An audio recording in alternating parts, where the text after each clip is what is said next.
मैया को सब पता है, इतनी जल्दी तेरा पेट भर ही ना सकता।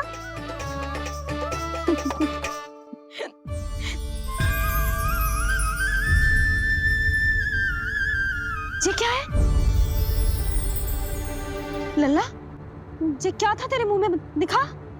ओहो, मैं तो भूल ही गया था कि मेरे भीतर ही तो सारी सृष्टि समाई हुई है। मैया ने उसकी झलक देख ली, अब क्या होगा? क्या हुआ यशोदा? सुनो जी, हमारे लल्ला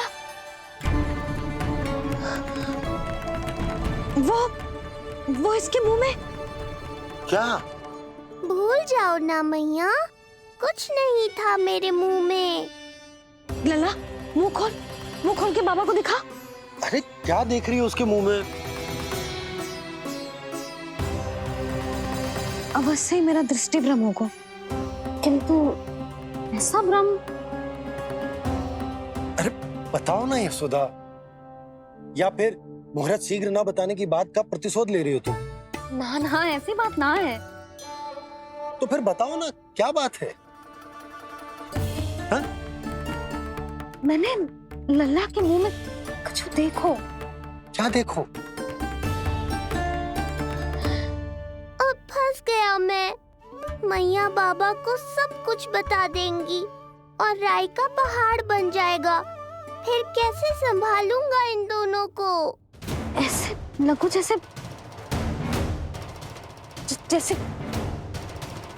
जैसे पूरा का पूरा ब्रह्मांड। ब्रह्मांड लल्ला के मुंह में। अच्छा, तुम मेरा मुंह देखो।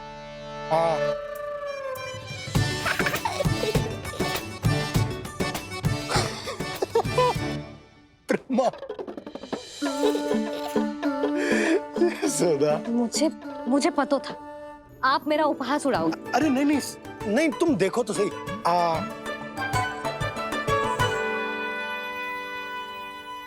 ब्रह्मांड ना सही, गोकुल तो दिखना चाहिए।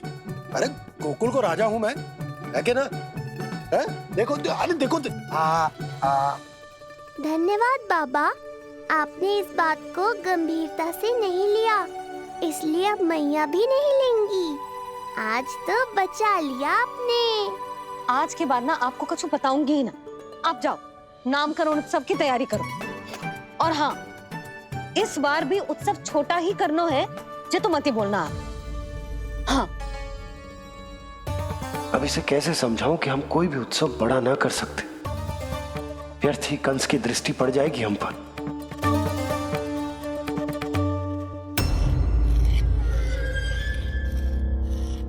लगता है आपके सैनिक और तलवार दोनों की धार कुंद पड़ गई है महाराज।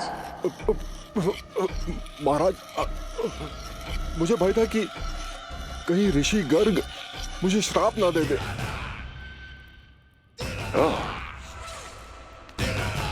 तो श्राप से भयभीत हो गए दुर्जन, किंतु कंस तो कोई श्राप नहीं देता, सीधा मृत्यु देता है। ऐसा न करे महाराज,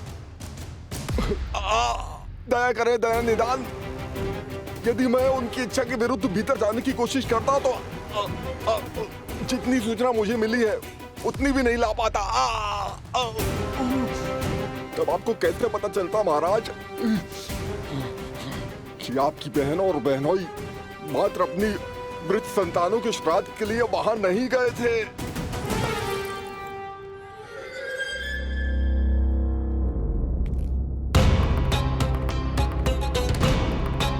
आगे बोलो। पूरी तरह तो नहीं सुन पाया महाराज, किंतु मैंने स्वयं अपने नेत्रों से देखा है महाराज। राजकुमारी देवकी ने ऋषि गर्ग के हाथ में कुछ दिया था।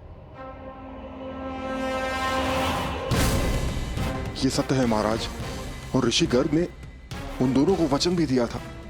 सही समय की प्रतीक्षा कीजिए राजन, आपके दोनों कार्य पूर्ण होंगे। महाराज, मैं आपका सबसे विश्वसनीय सेवक हूं। आपके हर आदेश का पालन करना मेरा अधिकार है और मैंने अपने अधिकारों का पालन किया भी है महाराज। किंतु फिर भी यदि मेरी ओर से कोई भूल हुई हो,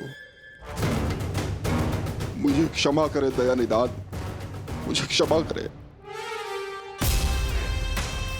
इसका अर्थ है कि उत्कच सही कह रहा था।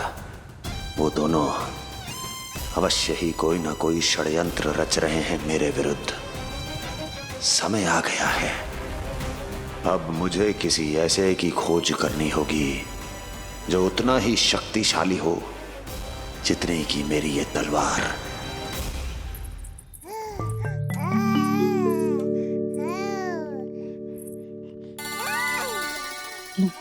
अभी से पुकारने लगो जी, अभी तो आई हूँ रसोई में।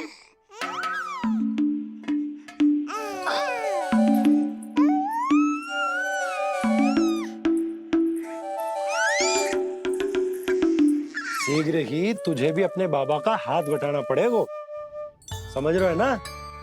बटाएगा ना हाथ? अभी जे 100 दिन का भी ना हो और जे इस नन्हे से बालक को काम काज का भार सौंपने की बात करने लगे। काम का नाम सुनते ही मुख से स्वर ना निकल रहे तेरे। अभी तो बड़ा ऊ कर रहा था। बता, हाथ बटाएगो के ना? अरे बता ना।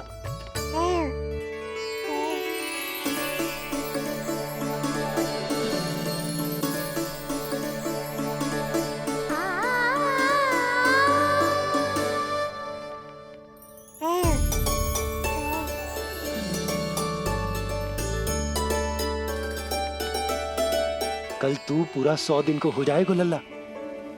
पंडित जी आएंगे, तुझे नया नाम मिलेगा। देखो तो मन में तो इनके भी कितना उत्साह भरो है, बस दृष्टि में मैं ही आती हूँ। और कल तुझे वो नाम मिलेगा लल्ला जिससे पूरा संसार तुझे पहचानेगा।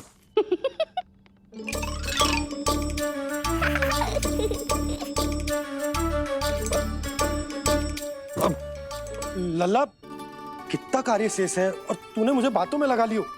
मुझे क्यों फंसा रहे हो बाबा? छुपाने की कोई आवश्यकता ना है। जितनी उत्साहित मैं हूँ उतने ही उत्साहित आप भी हो इसके नामकरण को लेके, पता है मुझे। लल्ला के नामकरण पे उसके बाबा उत्साहित ना होंगे? बिल्कुल होंगे, इसीलिए तो कह रही हूँ अपना उत्साह बांटो अपने लल्ला के साथ। मैं अभी आई। अच्छा, ऐसे तो तुम लल्ला को छोड़ के कहीं ना जाती। अभी कहाँ चली? रोहिणी जिज्जी के पास, और कहाँ? लल्ला और उसके दाव के नामकरण की तैयारी करनी है कि ना? कितने लोगों को आमंत्रित करना है, कितने प्रकार की मिठाइयां बनानी है, ढोल वाले को कितने बजे का समय देना है, ये सब सुनिश्चित करना है ना, ताकि ये उत्सव गोकुल का सबसे बड़ा उत्सव हो। अरे सूची देनी है जिज्जी को।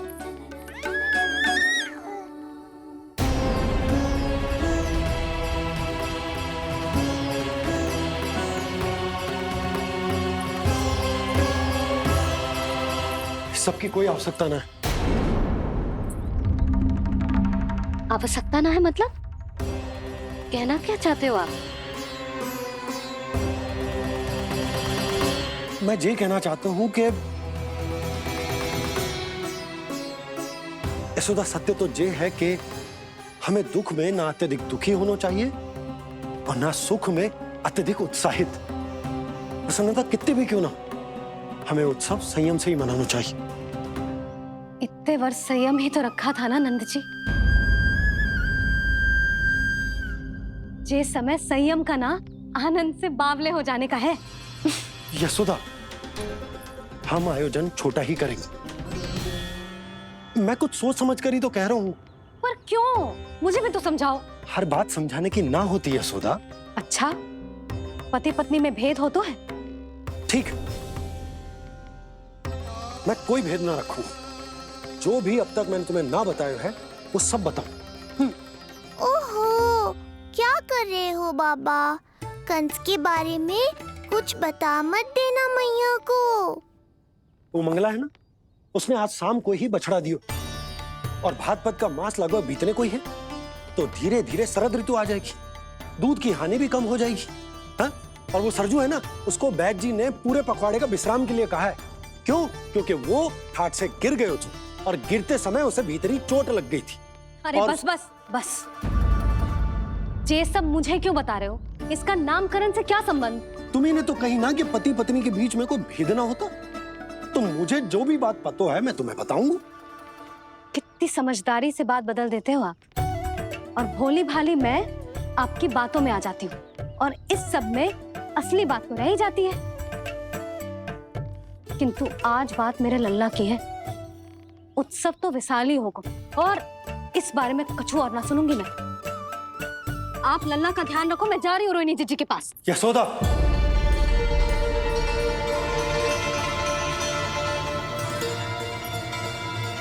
बात केवल सुनने की ना होती, उसे समझना भी पड़ता है।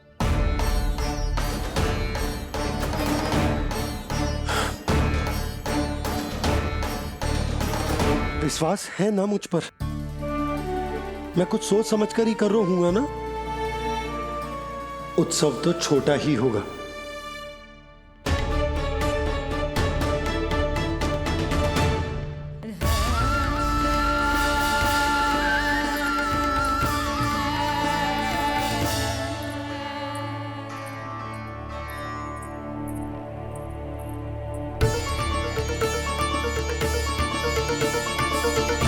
क्षमा करना लल्ला, तेरी मैया को डांटना पड़ गया।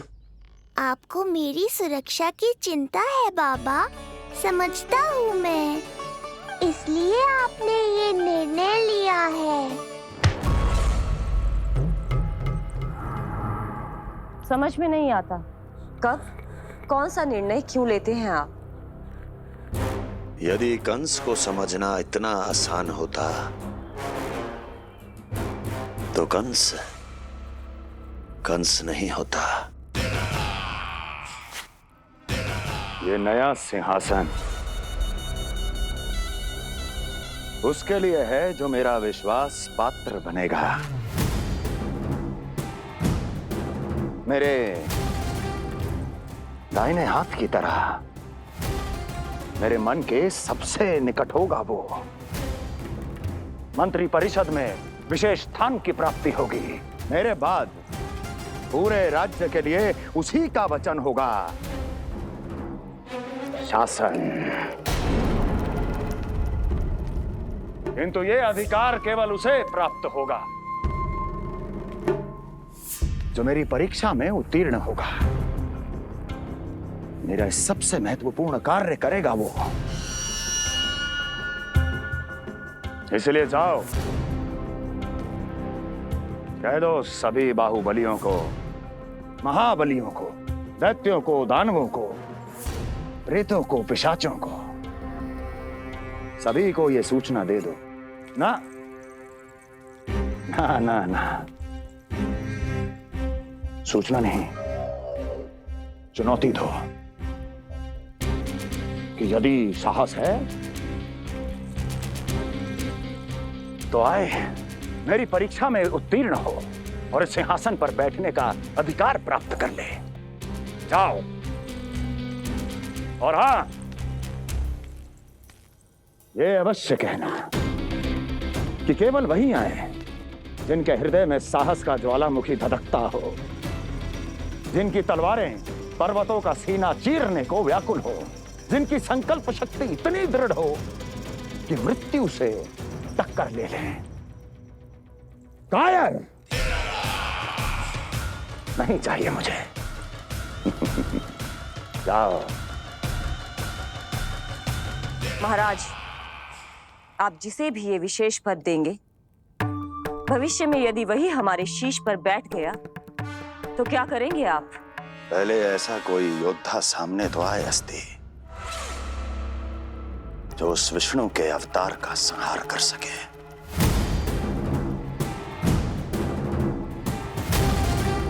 और जहां तक प्रश्न है हमारे शीश पर बैठने का, तो स्मरण रखो अस्ति,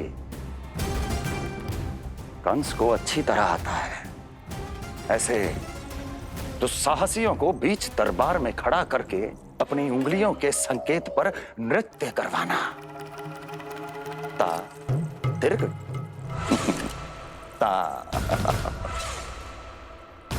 और अपना कार्य सिद्ध होने के बाद उनके तन से उनके शीश को उतारना कंस को भली भांति आता है।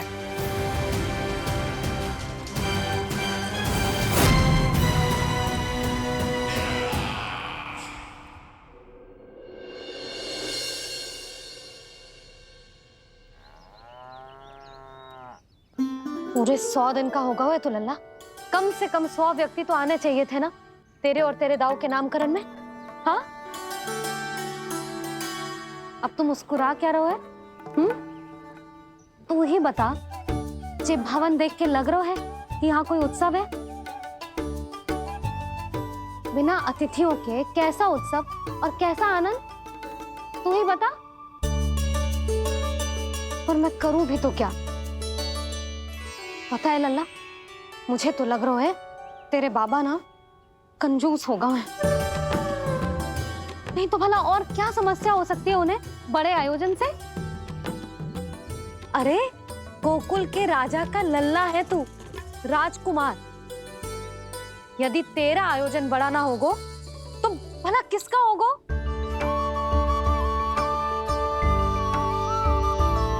मेरी ही भूल है, मैं भोली हूं, इसीलिए व्यर्थ में तेरे बाबा की बातों में आ गई। मैं भोली हूं ना, व्यर्थ में उनका कहा मान गई। किंतु अब ना मैं कोई मांग रखूंगी, ना मैं उनसे बात करूंगी। और कहे देती हूँ लल्ला, सावधान जो इस बार तू बीच में आया तो। हाँ नहीं तो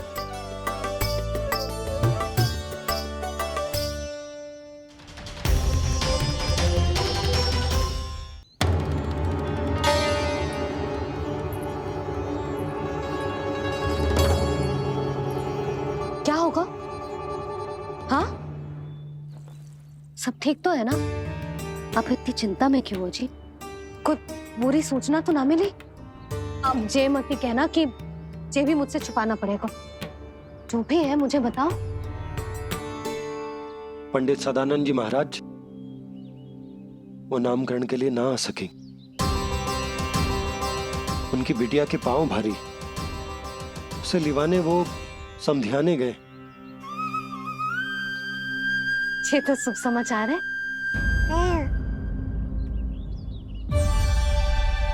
किंतु मेरे लल्ला का नामकरण अब वो सही मुहूर्त पे कैसे होगा? वही तो समझ ना आ रहा। ऐसे मन छोटा करने की आवश्यकता नहीं है मैया बाबा। आप दोनों तो स्वागत की तैयारी करो, आ रहे हैं वो।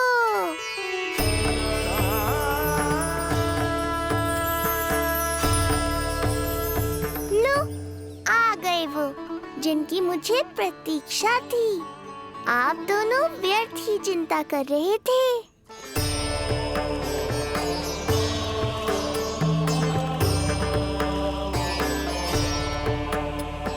अब कौन करेगा मेरे लल्ला का नामकरण? ऋषि गर्ग, नंदराज, रानी भाभी, महान ऋषि गर्ग हमारे गांव में पधारे हैं।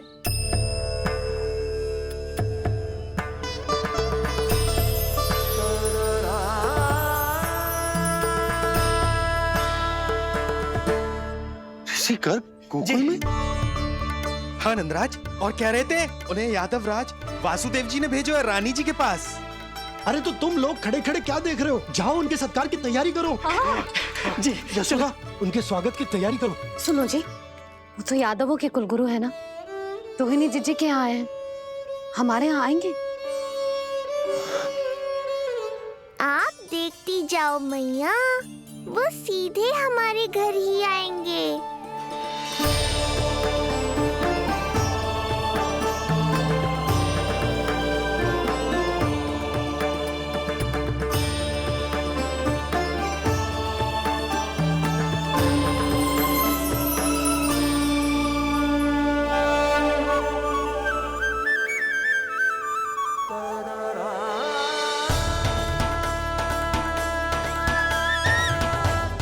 ये क्या हो रहा है मुझे? मैं उस भवन की ओर क्यों बढ़ा जा रहा हूँ?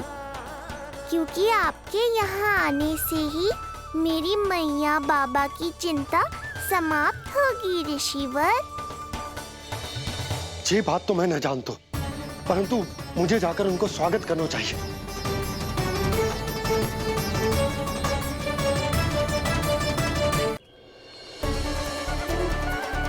गुरुदेव, कल्याण हो। भगवान श्री नारायण के महान भक्त आज हमारे गांव में पधारे। हमारा जीवन सफल है गया आज। वो भवन आपका है नंदराज? आपके शुभ चरण पड़ेंगे तो हमारा जय भवन पवित्र हो जाएगा। इतने बड़े ऋषि अगर हमारे घर पधारेंगे तो हमारे तो भाग्य ही संवर जाएंगे।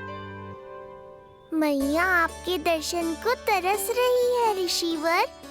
संकोच मत कीजिए, अब आ भी जाइए। पधारिए गुरुजी। न जाने क्यों मेरे पांव अपने आप ही आपकी भवन की तरफ जाने को व्याकुल है नंदराज। पधारिए गुरुदेव, आइए।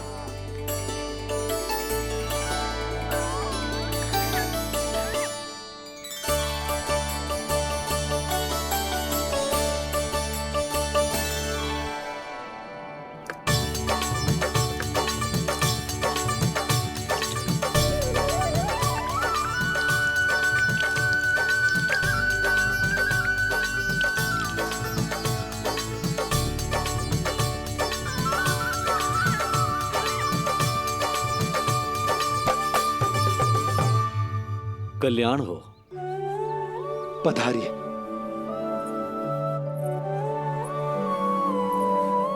आया तो था मैं रानी रोहिणी के भवन में, पर पता नहीं कैसे यहाँ खींचा चला आया। विराजिए गुरुदेव। महाराज, आप इसे भी रोहिणी जिज्जी का ही घर समझिए। मैं अब भी बुलाकर लाती हूँ। महाराज, ये हमारा सौभाग्य है कि आपने यहाँ आना स्वीकार किया। कहिए, क्या सेवा करूं मैं आपकी? मुझे आपके भाई वासुदेव ने भेजा है नंदराज।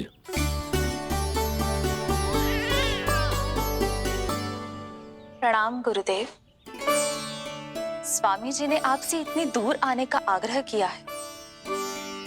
अवश्य ही कोई बड़ा कारण होगा। कारण तो है, आपके पुत्र का नामकरण करने आया हूं मैं यहाँ।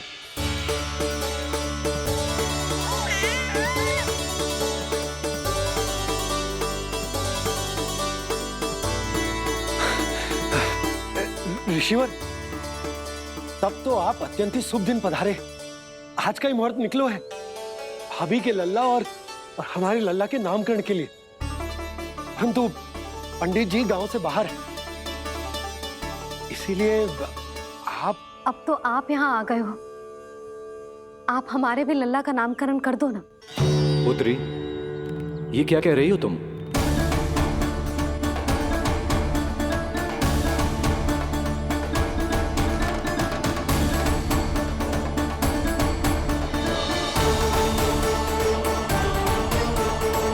हमारे भी लल्ला का नामकरण कर दो ना।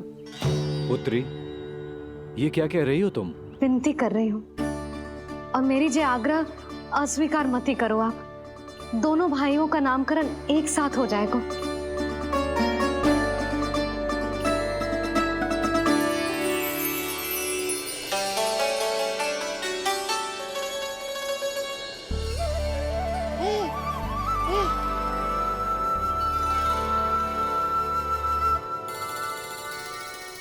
कितने प्यारे और निर्दोष बालक हैं।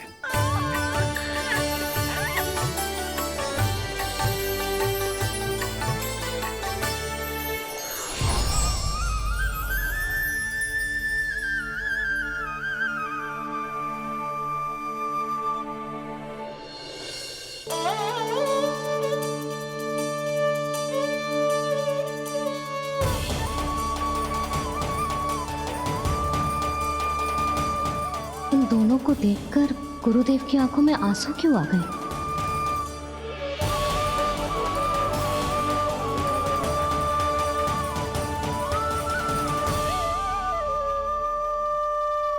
क्या कर रहे हैं ऋषिवर? संभालिए अपने आप को, नहीं तो मेरा रहस्य खुल जाएगा आज। अरे ऋषिवर, हाथ मत जोड़िए। इससे पहले कि गड़बड़ हो जाए, अपनी नमस्कार मुद्रा को आशीर्वाद मुद्रा में बदल दीजिए। बात को समझिए। मैंने ये अवतार मैया और लल्ला के अद्भुत संबंध का अनुभव करने के लिए लिया है, पर आपकी भावुकता के कारण यदि मैया को मेरा सत्य पता चल गया तो ये संबंध ही बदल जाएगा।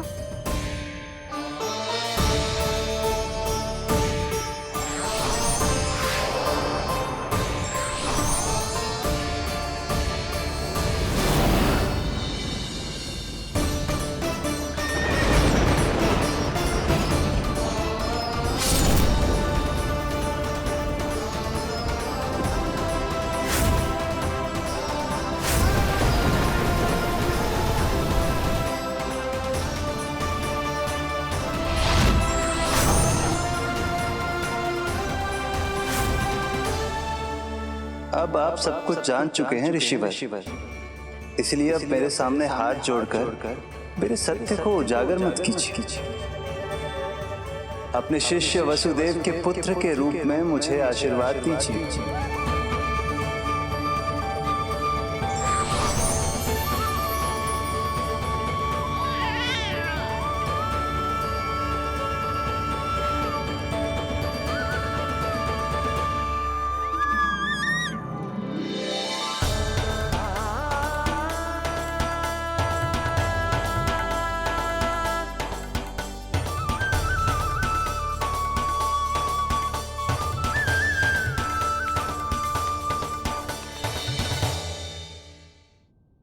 ऋषिवर, आप मौन क्यों हैं? और आपकी आंखों में आंसू, सब कुछ ठीक है ना? अब तो आप हमारे लल्ला का नामकरण करोगे ना? इन दोनों का नामकरण करना मेरा सौभाग्य होगा पुत्री।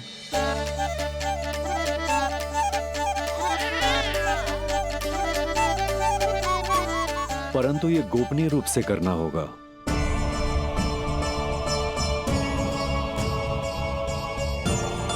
अवश्य ही स्वामी का आग्रह होगा,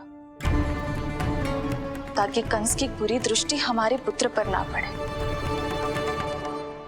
ये तो बहुत महान ऋषि हैं, इन्हें कंस के अत्याचारों के बारे में अवश्य पता होगा। अपनी संतान का नामकरण संस्कार करना एक मां के लिए उत्सव से कम नहीं होता है,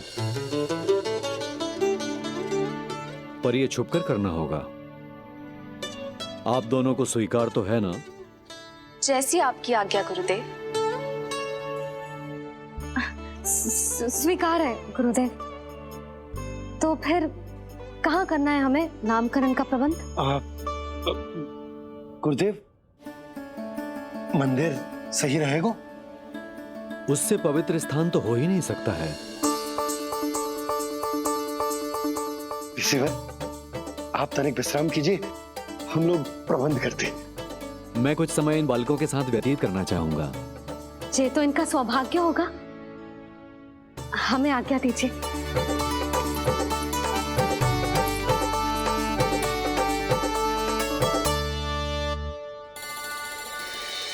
प्रभु, स्वयं भगवान होकर भी आपको बंदी गृह में जन्म लेना पड़ा। अब अपनी मां को छोड़कर दूसरी मां के यहां पलना पड़ रहा है।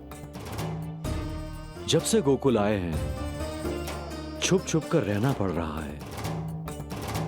इतनी नन्ही सी अवस्था में दुष्ट कंस के कितने ही आक्रमणों का सामना कर चुके हैं आप। और जिस उत्सव में सभी सप्तऋषियों और सभी देवी देवताओं को साक्षी बनकर आना चाहिए, उस नामकरण उत्सव को यहां एकांत में करना पड़ रहा है। क्यों प्रभु, इतने कष्टों को सहकर ये अवतार क्यों लिया है आपने? दुष्टों का नाश करने के लिए धर्म की स्थापना करने के लिए और सबसे अधिक मैया की ममता का अनुभव करने के लिए। पर इसके लिए इतने कष्ट? मानव जीवन लिया है तो कष्ट तो उठाने ही पड़ेंगे ऋषिवर। मानव जीवन की आंच जला रही है, फिर भी आप मुस्कुरा रहे हैं प्रभु। ये कैसा अनोखा अवतार है। आंच में जलकर भी यदि मैं नहीं मुस्कुराऊंगा तो अपने भक्तों को क्या शिक्षा दूंगा मैं? आज एक कंस का प्रकोप है, भविष्य में सहस्रों कंस होंगे और आने वाले युगों में होंगे अनगिनत कंस। उस समय मेरे भक्तों को पता होना चाहिए कि अपने कष्टों को कैसे सहना है और धर्म के पथ पर अडिग कैसे रहना है।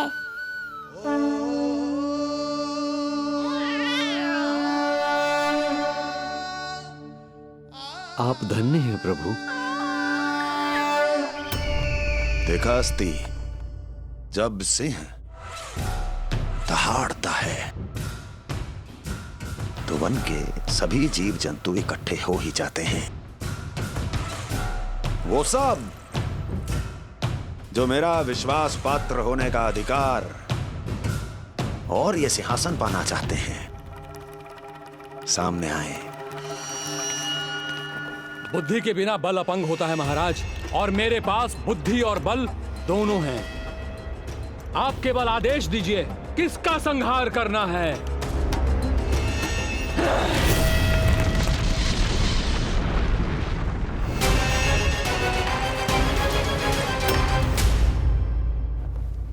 सारी तैयारी हो गई। बोलो। आप गुरुदेव को बुला लो, मैं रोहिणी जीजी और बालकों को ले आती हूँ। यशोदा, तुम रुष्ट तो ना हो ना मुझसे? मैं भला रुष्ट क्यों होने लगी?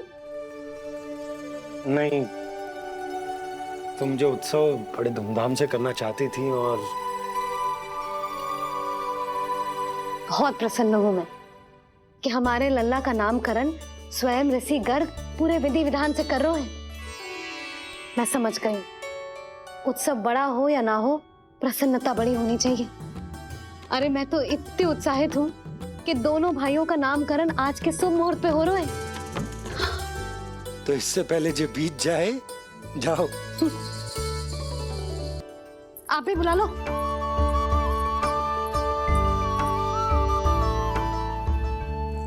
यहाँ सब के सब एक से बढ़कर एक है, तो फिर अपने कार्य के लिए किसका चुनाव सबसे पहले करूं? मेरा सामर्थ्य तो आपने अभी तक देखा ही नहीं महाराज। चुटकी बजाकर शत्रुओं का विनाश कर सकता हूं मैं।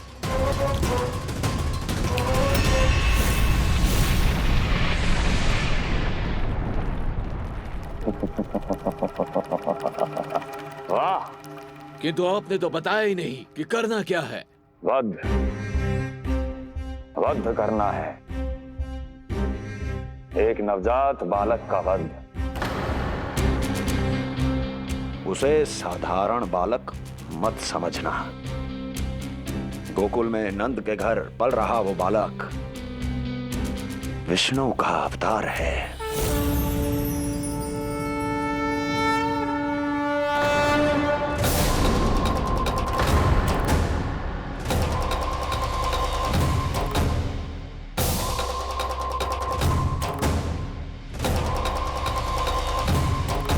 क्या हुआ? इतना सन्नाटा क्यों छा गया? क्षमा कीजिए महाराज, पर मैं नन्हे बालकों के साथ हिंसा नहीं करता। विष्णु अवतार बड़ा छलिया है महाराज, मैं उसका मुख भी नहीं देखना चाहता।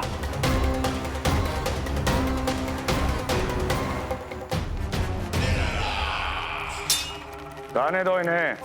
वैसे भी इस सिंहासन के लिए मुझे कायरों की कोई आवश्यकता नहीं। जाने दो।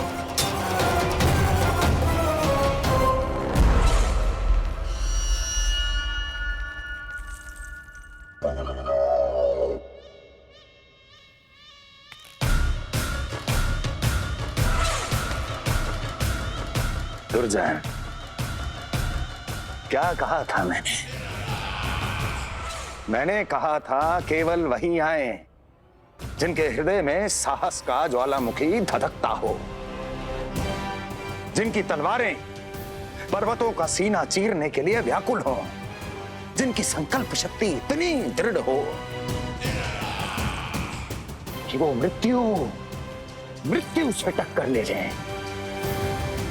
वही होगा इस सिंहासन का असली अधिकारी। महाराज,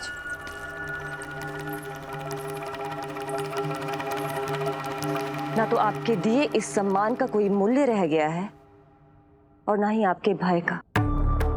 अभी अभी आपने ही कहा था ना कि जब वन में कोई सिंह दहाड़ता है तो उस वन के सभी जीव जंतु एक जगह एकत्रित हो जाते हैं, परंतु उसी वन में जब कोई बब्बर सिंह दहाड़ता है तो वही जीव जंतु भय के मारे इधर उधर भागने लगते हैं। निश्चित ही वो बालक इन सब के लिए बब्बर सिंह बन चुका है। उसका भय हमारे साम्राज्य की नींव हिला रहा है महाराज।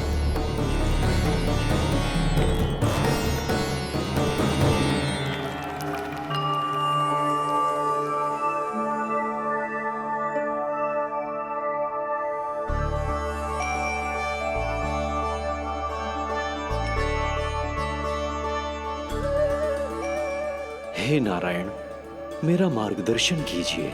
हे मां सरस्वती, मुझे आशीर्वाद दीजिए ताकि मैं दोनों बालकों के लिए सर्वोत्तम नामों का चुनाव कर पाऊं।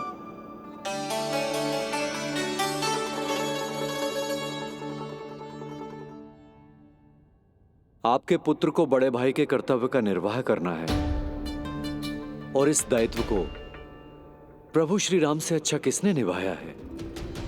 जैसा अटूट संबंध उनका अपने भाइयों के साथ था, मैं श्री नारायण से प्रार्थना करता हूं कि वैसा ही प्रेमपूर्ण संबंध इसका भी अपने छोटे भाई के साथ हो।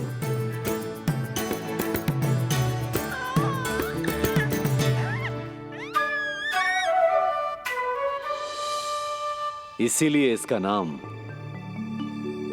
राम हो। इसीलिए इसका नाम राम, इसीलिए इसका नाम राम।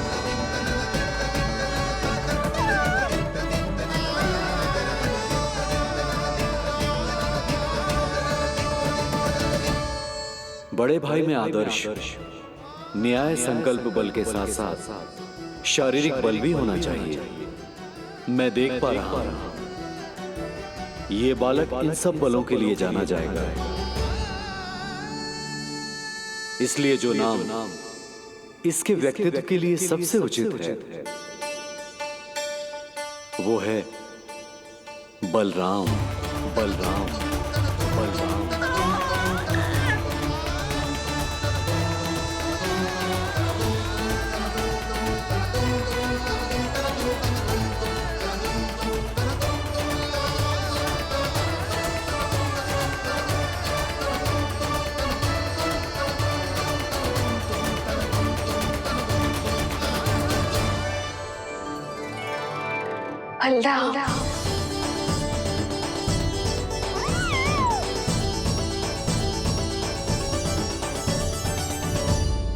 तो फिर उसका नाम बल राम रखना। कैसा अद्भुत संयोग है रिसीवर। जब इसके जन्म की सूचना देने मैं वसुदेव भैया के पास मथुरा गया था, तब उन्होंने भी यही नाम रखा था, बलराम। ये संयोग नहीं, नारायण की इच्छा है नंदराज। बलराम से अधिक उपयुक्त नाम इस बलराम के लिए कुछ और हो ही नहीं सकता है। पर मैं तो दाऊ कहकर ही बुलाऊंगा इन्हें, बलदाऊ।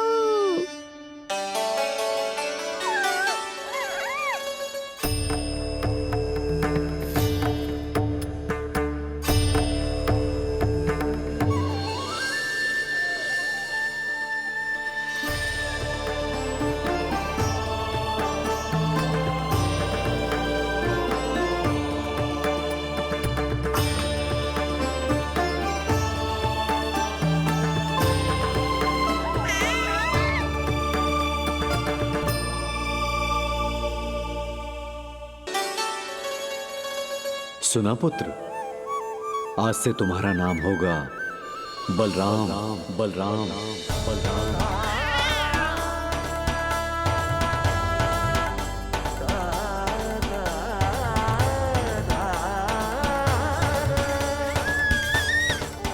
गुरुदेव, कितना अद्भुत नाम दिया है आपने इसे। अब मेरे लल्ला को भी ऐसा ही कोई उत्तम सा नाम दे दो।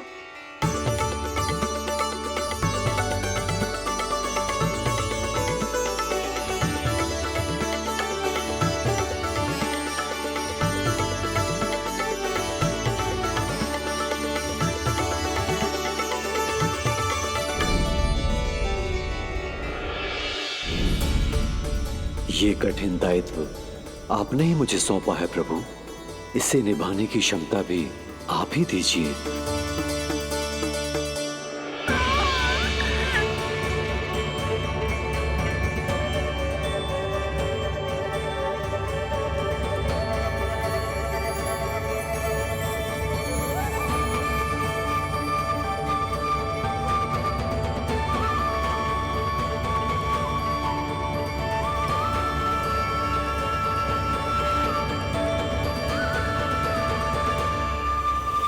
कृष्ण कृष्ण कृष्ण कृष्ण कृष्ण कृष्ण कृष्ण कृष्ण।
कृष्ण कोई साधारण शब्द नहीं है,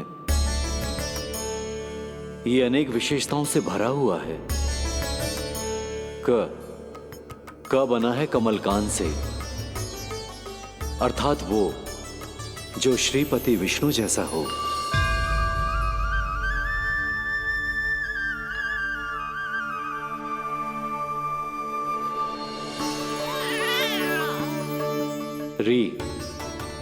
री की उत्पत्ति हुई है श्री राम से, अर्थात वो जो सबके हृदय में बस जाए। श ऐश्वर्य के स्वामी विष्णु के लिए, अर्थात वो जो समृद्धि लेकर आए।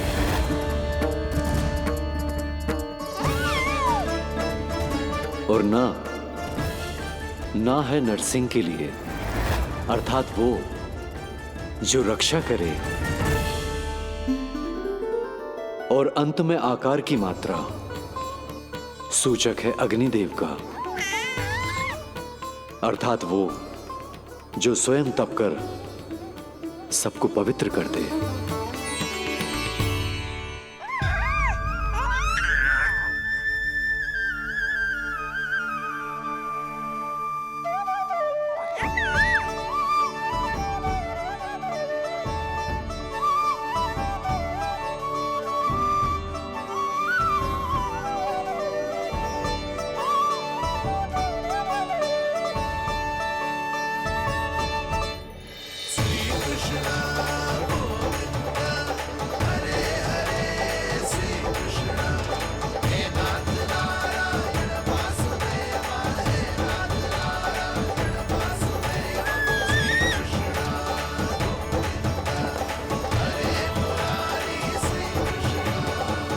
आज से तुम्हें सारा संसार जिस नाम से पहचानेगा वो नाम है कृष्ण। वो नाम है कृष्ण। वो नाम है कृष्ण। वो नाम है कृष्ण। कृष्ण कृष्ण कृष्ण कृष्ण कृष्ण कृष्ण कृष्ण कृष्ण कृष्ण कृष्ण कृष्ण कृष्ण कृष्ण।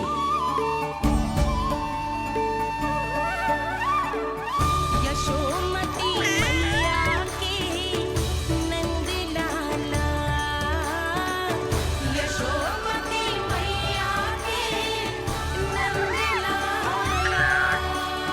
असुरी कार्य करने वालों के लिए कृष्ण नाम का अर्थ एक और भी होगा। वो घनी अंधेरी रात जिसमें इसने जन्म लिया, पर इससे जो प्रेम करते हैं उन सभी के लिए कृष्ण नाम का अर्थ होगा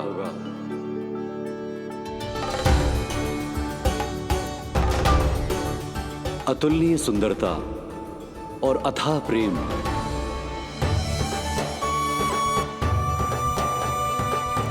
इन दोनों विशेषताओं का साक्षात स्वरूप होगा ये कृष्ण।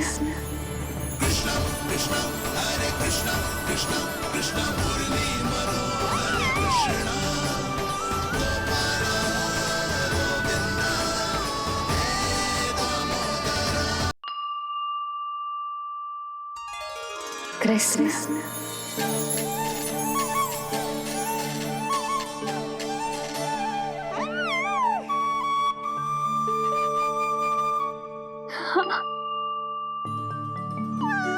और जो मानवता के शत्रु हैं उनके जीवन में ये नाम अशांति, असुरक्षा, भय उत्पन्न करेगा, पर सात्विक प्रवृत्ति के व्यक्तियों के लिए ये नाम शांति, संतोष और सुख का सूचक होगा।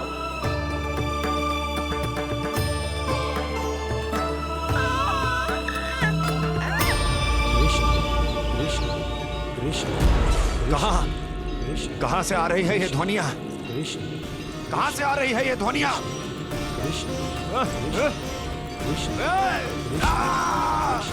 स्वामी महाराज,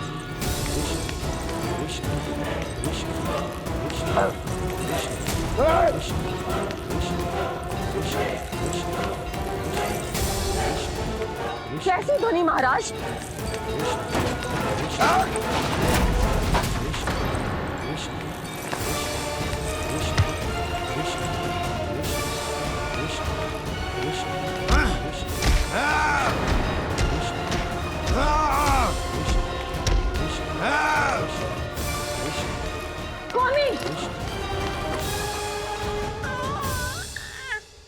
कृष्ण।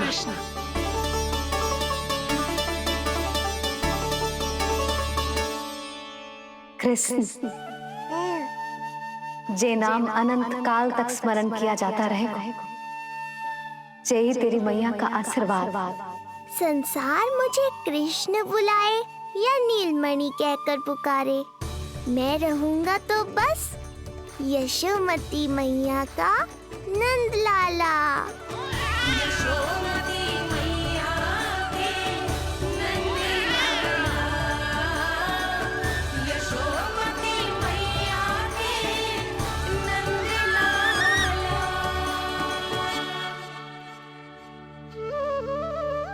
गुरुदेव, आपने मेरे लल्ला को इतना प्यारा नाम दिया है, उसके लिए आपका बहुत बहुत धन्यवाद। एक बार गोपियों को पता चलेगा तो देखना कैसे रटने लगेंगी मेरे लल्ला का नाम। इससे पहले कि आप सब बाहर जाकर किसी और को बताएं, एक कर्मकांड शेष है। नामकरण के बाद पिता को आशीर्वाद के रूप में कुछ न कुछ उपहार बालक को अवश्य देना चाहिए।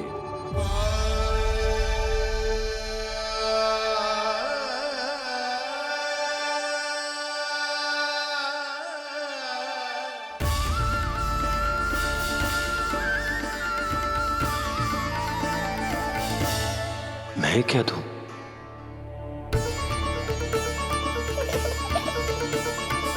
वासुदेव मेरे शिष्य हैं और उनकी अनुपस्थिति में यह दायित्व मैं निभाऊंगा।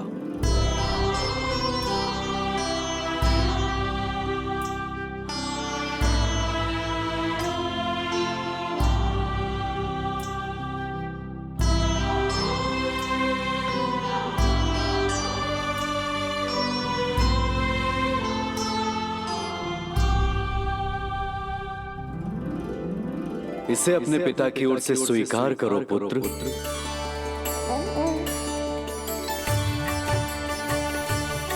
कल्याण हो।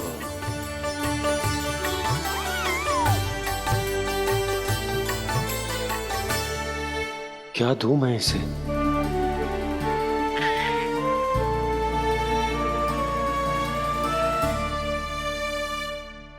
आप सोच क्या रहे हो?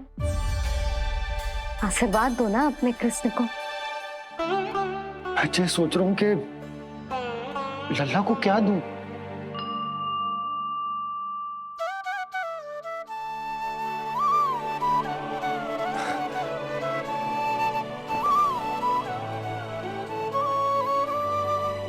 लल्ला,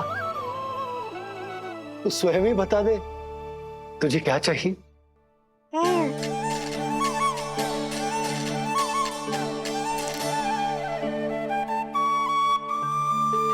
देखो जी, लल्ला ने ही आपकी उलझन समाप्त कर दी।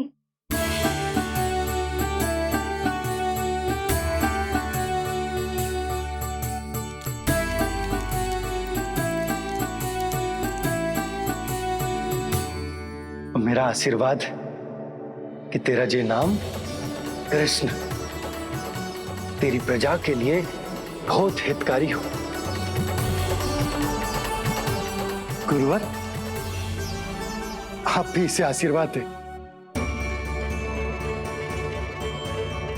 जिनके आशीर्वाद से ये पूरा संसार संचालित होता है, उन्हें मैं क्या आशीर्वाद दूं?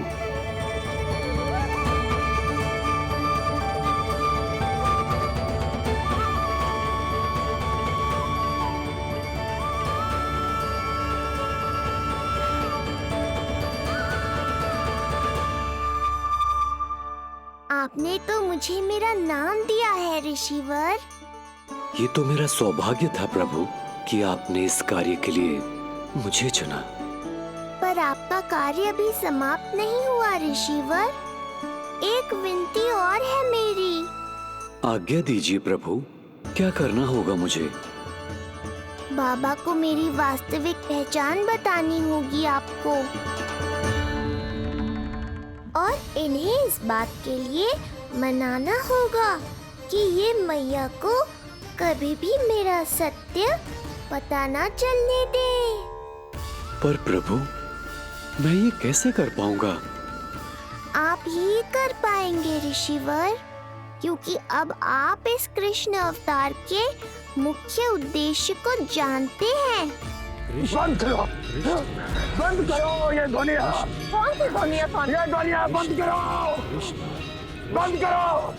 क्या सुनाई दे रहा है आप? ये शब्द जो मेरे कानों में गूंज रहा है। भरत, समझिए। रुक जाइए। मुझे मारा।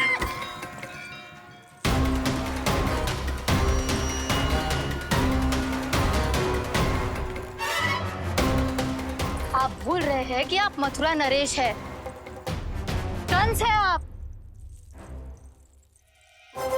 और किसी भी व्यक्ति, वस्तु या घटना से महाराज कंस इतने व्यथित नहीं हो सकते कि वो सुदबुक खो बैठे। स्वयं को संभालिए महाराज। बंद हो गई, बंद हो गई, बंद हो गया वो स्वर, बंद हो गई वो ध्वनिया। काफी। यूं मत सोचना कि मैं तुम्हें सुन नहीं रहा था। तुम सत्य कह रही हो। मैं कंस हूं। किसी भी व्यक्ति, वस्तु या घटना से व्यथित नहीं हो सकता। दुर्जन, जी महाराज, इस सिंहासन को पुनः स्थापित करो। यदि कोई भी योग्य इसे स्वयं सिद्ध करने नहीं आता तो मुझे पता है मुझे क्या करना है, कैसे उस दुष्ट बालक का संहार करना है। मैं भली भांति जानता हूं। ये दायित्व आपको ही निभाना होगा ऋषिवर। इससे 2 लाभ होंगे। एक तो मेरे बाबा कंस के कारण होने वाली चिंता से मुक्त हो जाएंगे और आवश्यकता पड़ने पर मेरी पहचान को मैया से सुरक्षित रखने में सहायता भी करेंगे।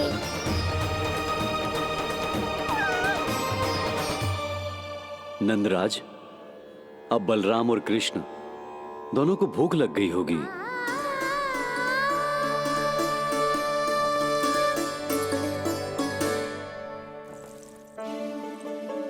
प्रणाम गुरुदेव। प्रणाम गुरुदेव।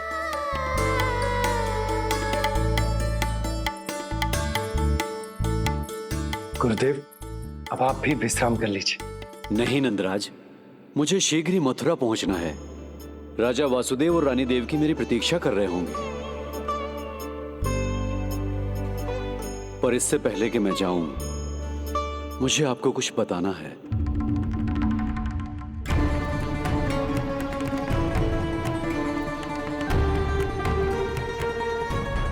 गुरुदेव, आपके ललाट पर बल पड़ गए। सब कुछ ठीक तो है ना? कहीं आप मुझे कंस के बारे में तो ना बताना चाहते? गुरुदेव, मैं जानता हूं कि कंस नवजात शिशुओं की हत्या करवा रहा है।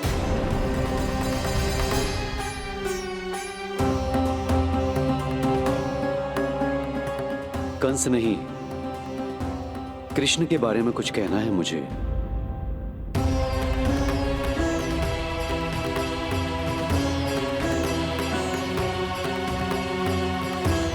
बताइए गुरुवर। मैं एक ऐसा सत्य बताने जा रहा हूं नंदराज, जो है तो वरदान, पर उसे स्वीकारना आपके लिए बहुत कठिन होगा। गुरुदेव, आप जो कह रहे हैं वो मैं समझ ना पा रहा हूं। बताइए ना।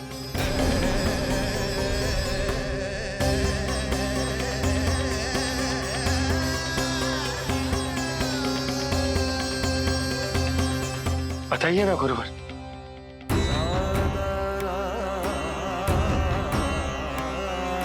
सत्य यह है नंदराज, कृष्ण राजा वासुदेव के पुत्र हैं। कृष्ण राजा वासुदेव के पुत्र हैं। कृष्ण राजा वासुदेव के पुत्र हैं।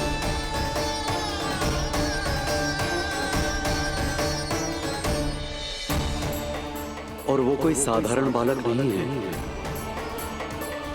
स्वयं श्री हरि विष्णु के अवतार हैं। और वो कोई साधारण बालक नहीं है, स्वयं श्री हरि विष्णु के अवतार हैं।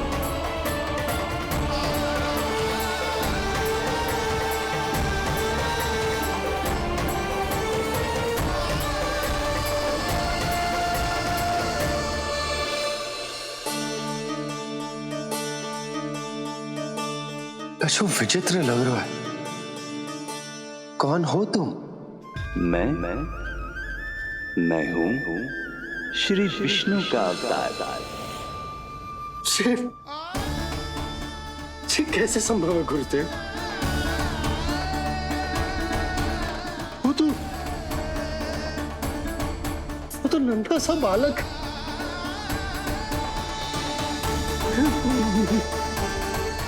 वो श्री नारायण का अवतार कैसे हो सकता है? और गुरुदेव, आप ये सोच भी कैसे सकते हैं कि वो मेरा लल्ला वसुदेव भैया का पुत्र है? यही सत्य है नंदराज, पिछले जन्म में मिले वरदान का फल है ये।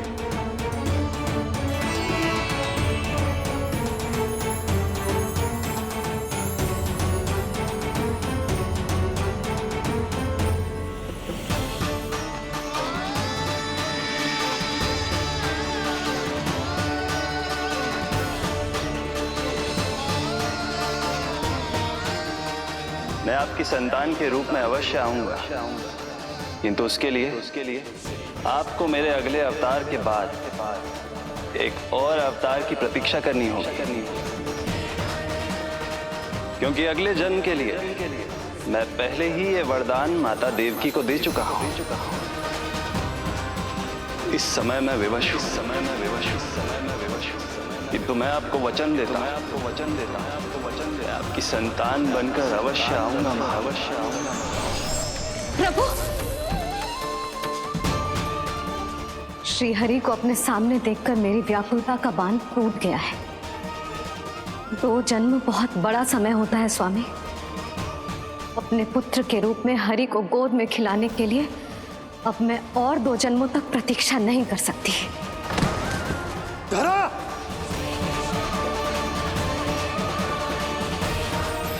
माता देवकी को मैं पहले ही वचन दे चुका हूं, इसलिए विधि के विधान के अनुसार मुझे उन्हीं का पुत्र बनकर जन्म लेना होगा। किंतु आपकी आतुरता का अनुभव करने के बाद अब मैं भी आपका स्नेह पाने से स्वयं को और वंचित नहीं रख सकता। ये जो भी हो रहा है प्रभु की ही लीला है। कृष्ण के जन्म के तुरंत बाद भगवान विष्णु के आदेश पर वासुदेव जी के यहां आना पड़ा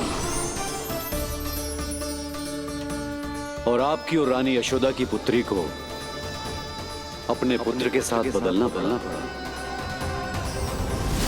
और इस तरह कृष्ण आपके और रानी यशोदा के पुत्र बन गए।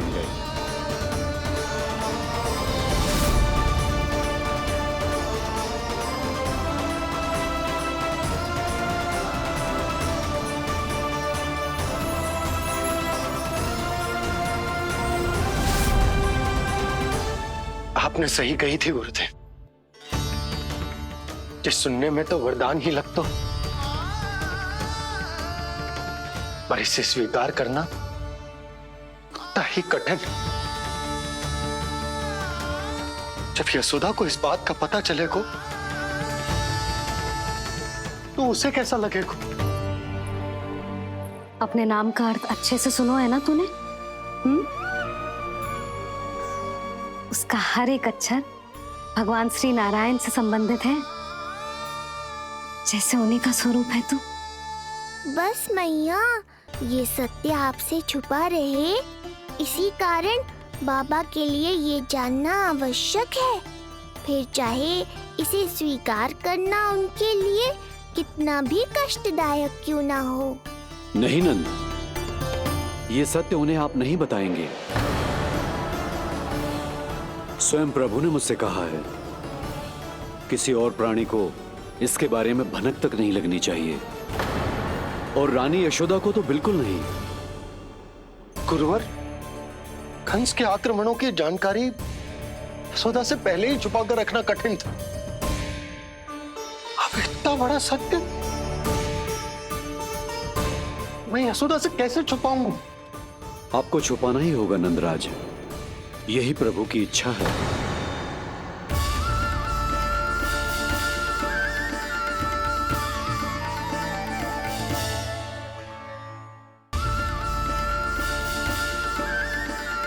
और क्यों गुरुवर? ताकि नारायण अपनी मैया की ममता का अनुभव कर पाए। यही तो उनके अवतार का मुख्य उद्देश्य है। मुख्य उद्देश्य? हाँ नंदराज, नर नारायण के अवतार में अपनी तपस्या करते समय प्रभु ने जो अनुभव किया था, उसके कारण ममता के सुख का अनुभव करने के लिए प्रभु व्याकुल हो उठे थे। ऐसा क्या हुआ था? मुझे भी बताइए। हो सकता है ये बात इस सत्य को स्वीकार करने में मेरी सहायता करे। बहुत समय पहले की बात है। अनेक देवी देवता परम प्रभु विष्णु के पास बैकुंठ गए थे। वहां प्रभु की आंखों में आंसू देखकर वो सभी स्तब्ध रह गए।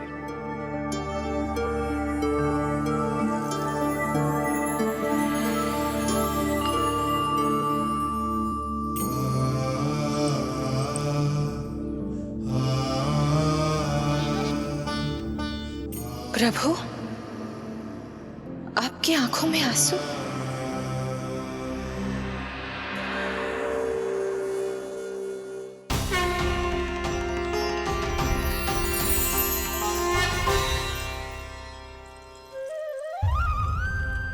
चिंता मत कीजिए। आप सब तो जानते हैं, हिरण्यकश्यप को मारने के लिए मैंने नरसिंह अर्थात आधे मानव और आधे सिंह के रूप में अवतार लिया था।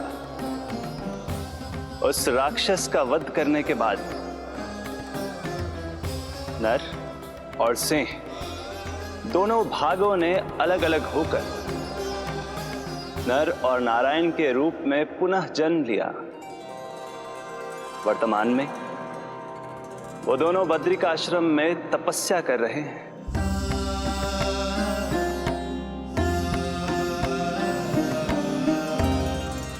आज उन दोनों ने कुछ ऐसा देखा जिसने मुझे भी भावुक कर दिया।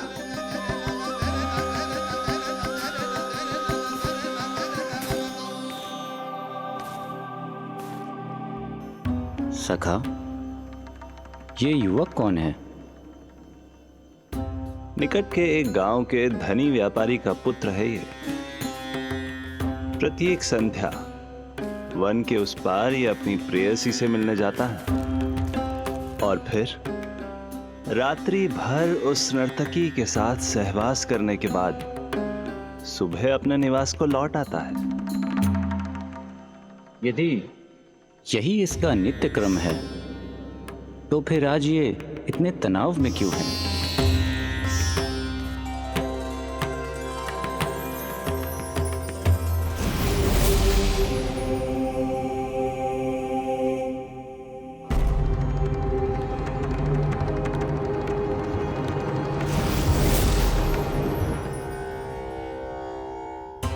कल रात्रि प्रेम क्रिया के मध्य उस नर्तकी ने इससे पूछा, ये सबसे अधिक प्रेम किससे करता है?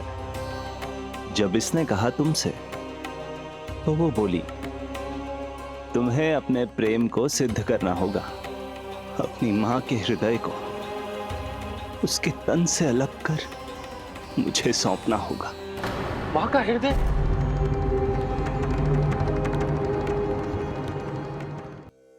फिर क्या हुआ प्रभु? वो लाया अपनी मां का हृदय? ये जिज्ञासा यक्ष प्रश्न बनकर पूरे दिन नर और नारायण के मस्तिष्क में कौंधती रही। उन्होंने संध्या होने तक वहीं नदी किनारे प्रतीक्षा करने का निर्णय लिया ताकि वो ये जान सके कि क्या वो युवक अपनी क्रूर प्रेयसी को छोड़ेगा या वासना में अंधा होकर अपनी ही माता की हत्या करने का जघन्य अपराध करेगा। अब उसके वन पार करने का समय बीत चुका है। युवक ने विवेक का परिचय दिया है सखा। हे प्रभु, आपका कोटि कोटि धन्यवाद।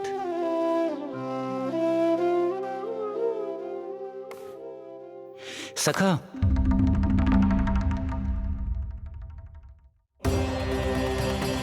सखा मुझे बताओ, जो अकल्पनीय था कहीं वो घट तो नहीं गया?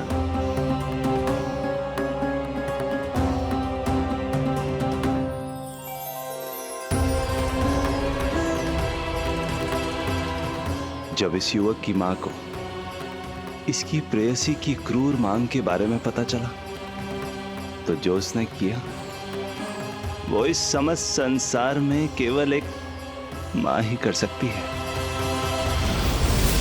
बस इतनी सी बात?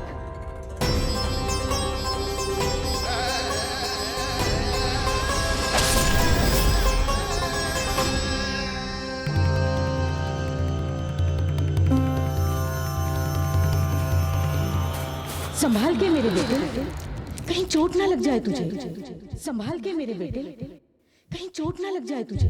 संभाल के मेरे बेटे, कहीं चोट ना लग जाए तुझे। ये तो उसकी मां की पुकार है। मां, मैंने क्या कर दिया मां? मां!